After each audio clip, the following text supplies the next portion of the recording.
मछली का पेट फाड़कर मल्लाहों ने एक बालक और एक कन्या को निकाला और राजा को सूचना दी। बालक को तो राजा ने पुत्र रूप से स्वीकार कर लिया, किंतु बालिका के शरीर से मत्स्य की गंध आने के कारण राजा ने मल्लाह को दे दिया। पिता की सेवा के लिए वह यमुना में नाव चलाया करती थी। सहस्त्रार्जुन द्वारा पराशर मुनि को मृत मानकर मृतप्राय छोड़ दिया गया। माता सत्यवती ने मुनिराज की सेवा की व जीवन दान दिया। महर्षि ने प्रसन्न होकर उनका मत्स्य भाव नष्ट किया तथा शरीर से उत्तम गंध निकलने का वरदान दिया, अतः वह गंधवती नाम से भी प्रसिद्ध हुई। उसका नाम योजन गंधा भी था। नमस्कार दोस्तों, आपका स्वागत है मेरे चैनल पर। धार्मिक और रोचक कहानियां सुनने के लिए चैनल को सब्सक्राइब करें ताकि आने वाली वीडियो का नोटिफिकेशन आप तक पहुंच सके। और आपको कहानी पसंद आए तो लाइक करें और अपने दोस्तों को शेयर करें। राधे राधे। प्राचीन काल में सुधन्वा नाम के एक राजा थे। वे एक दिन आखेट के लिए वन गए। उनके जाने के बाद ही उनकी पत्नी रजस्वला हो गई। उसने इस समाचार को अपनी शिकारी पक्षी के माध्यम से राजा के पास भिजवाया। समाचार पाकर महाराज सुधन्वा ने एक दोने में अपना वीर्य निकालकर पक्षी को दे दिया। पक्षी उस दोने को राजा की पत्नी के पास पहुंचाने आकाश में उड़ चला। मार्ग में उस शिकारी पक्षी को एक दूसरी शिकारी पक्षी मिल गया। दोनों पक्षियों में युद्ध होने लगा। युद्ध के दौरान वह दोना पक्षी के पंजे से छूटकर यमुना में जा गिरा। यमुना में ब्रह्मा के शाप से मछली बनी एक अप्सरा रहती थी। मछली रूपी अप्सरा दोने में बहते हुए वीर्य को निगल गई तथा उसके प्रभाव से वह गर्भवती हो गई। गर्भ पूर्ण होने पर एक निषाद ने उस मछली को अपने जाल में फंसा लिया। निषाद ने जब मछली को चीरा तो उसके पेट से एक बालक तथा एक बालिका निकली। निषाद उन शिशुओं को लेकर महाराज सुधन्वा के पास गया। महाराज सुधन्वा के पुत्र न होने के कारण उन्होंने बालक को अपने पास रख लिया, जिसका नाम मत्स्यराज हुआ। बालिका निषाद के पास ही रह गई और उसका नाम मत्स्यगंधा रखा गया, क्योंकि उसके अंगों से मछली की गंध निकलती थी। उस कन्या को सत्यवती के नाम से भी जाना जाता है। बड़ी होने पर वह नाव खेने का कार्य करने लगी। एक बार पाराशर मुनि को उसकी नाव पर बैठकर यमुना पार करना पड़ा। पाराशर मुनि सत्यवती रूप सौंदर्य पर आसक्त हो गए और बोले, देवी, मैं तुम्हारे साथ सहवास करना चाहता हूं। सत्यवती ने कहा, मुनिवर, आप ब्रह्मज्ञानी हैं और मैं निषाद कन्या, हमारा सहवास संभव नहीं है। मैं कुमारी हूं, मेरे पिता क्या कहेंगे? पाराशर मुनि बोले, बालिके, तुम चिंता मत करो, प्रसूति होने पर भी तुम कुमारी ही रहोगी। पाराशर ने फिर से मांग की तो सत्यवती बोली कि मेरे शरीर से मछली की दुर्गंध निकलती है। तब उसे आशीर्वाद देते हुए कहा, तुम्हारे शरीर से जो मछली की गंध निकलती है वह सुगंध में परिवर्तित हो जाएगी। इतना कहकर उन्होंने अपने योगबल से चारों ओर घने कुहरे का जाल रच दिया ताकि कोई और उन्हें उस हाल में न देखे। इस प्रकार पराशर व सत्यवती में प्रणय संबंध स्थापित हुआ। समय आने पर सत्यवती गर्भ से वेद वेदांगों में पारंगत एक पुत्र हुआ। जन्म होते ही वह बालक बड़ा हो गया और अपनी माता से बोला, माता, तू जब कभी भी विपत्ति में मुझे स्मरण करेगी, मैं उपस्थित हो जाऊंगा। इतना कहकर वे तपस्या करने के लिए द्वैपायन द्वीप चले गए। द्वैपायन द्वीप में तपस्या करने तथा उनके शरीर का रंग काला होने के कारण उन्हें कृष्ण द्वैपायन कहा जाने लगा।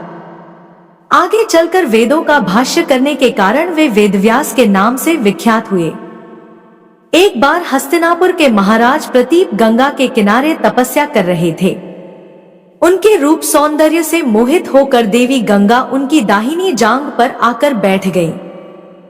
महाराज यह देखकर आश्चर्य में पड़ गए। तब गंगा ने कहा, हे राजन, मैं जहनु ऋषि की पुत्री गंगा हूँ और आपसे विवाह करने की अभिलाषा लेकर आपके पास आई हूँ।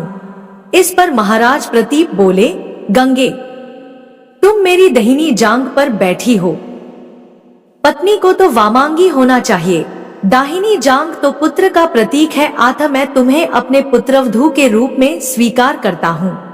यह सुनकर गंगा वहां से चली गई। अब महाराज प्रतीप ने पुत्र प्राप्ति के लिए घोर तप करना आरंभ कर दिया। उनके तप के फलस्वरूप उन्हें पुत्र की प्राप्ति हुई, जिसका नाम उन्होंने शांतनु रखा। शांतनु के युवा होने पर उसे गंगा के साथ विवाह करने का आदेश दे महाराज प्रतीप स्वर्ग चले गए। पिता के आदेश का पालन करने के लिए शांतनु ने गंगा के पास जाकर उनसे विवाह करने के लिए निवेदन किया। गंगा बोली, राजन, मैं आपके साथ विवाह तो कर सकती हूँ, किंतु आपको वचन देना होगा कि आप मेरे किसी भी कार्य में हस्तक्षेप नहीं करेंगे। शांतनु ने गंगा के कहे अनुसार वचन देकर उनसे विवाह कर लिया।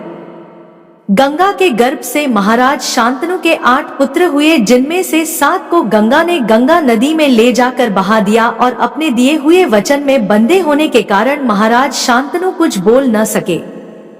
जब गंगा का 8वां पुत्र हुआ और वह उसे भी नदी में बहाने के लिए ले जाने लगी तो राजा शांतनु से रहा न गया और वे बोले, गंगे, तुमने मेरे 7 पुत्रों को नदी में बहा दिया, किंतु अपनी प्रतिज्ञा के अनुसार मैंने कुछ न कहा। अब तुम मेरे इस 8वें पुत्र को भी बहाने जा रही हो। मैं तुमसे प्रार्थना करता हूँ कि कृपा करके इसे नदी में मत बहाओ।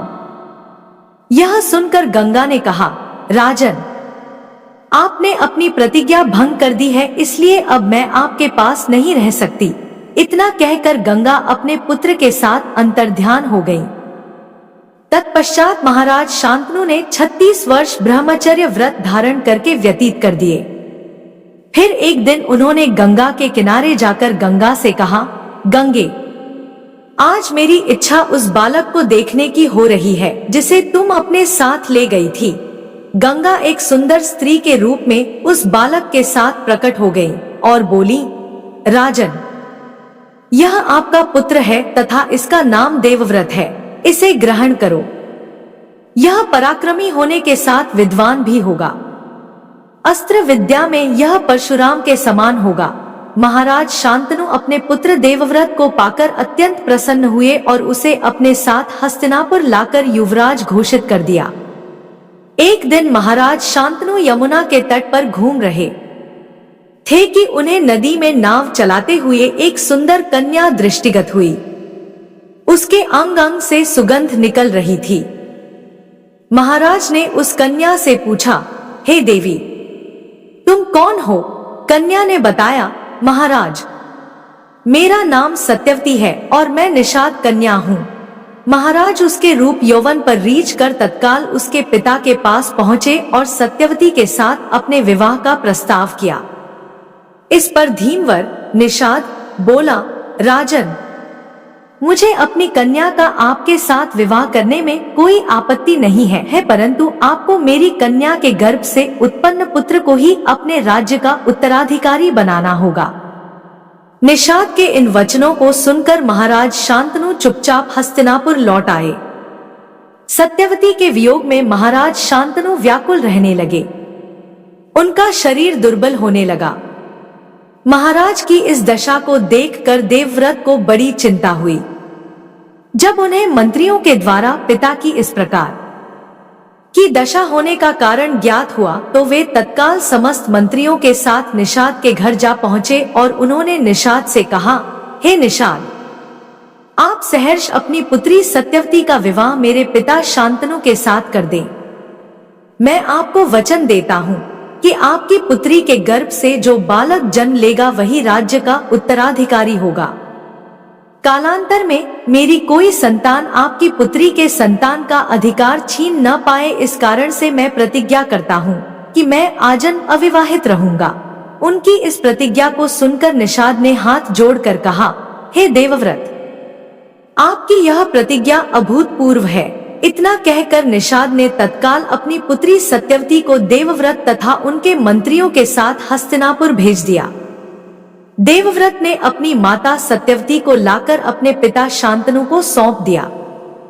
पिता ने प्रसन्न होकर पुत्र से कहा, वत्स, तूने पितृभक्ति के वशीभूत होकर ऐसी प्रतिज्ञा की है जैसी कि न आज तक किसी ने किया है और न भविष्य में करेगा। मैं तुझे वरदान देता हूँ कि तेरी मृत्यु तेरी इच्छा से ही होगी। तेरी इस प्रकार की प्रतिज्ञा करने के कारण तू भीष्म कहलाएगा और तेरी प्रतिज्ञा भीष्म प्रतिज्ञा के नाम से सदैव प्रख्यात रहेगी।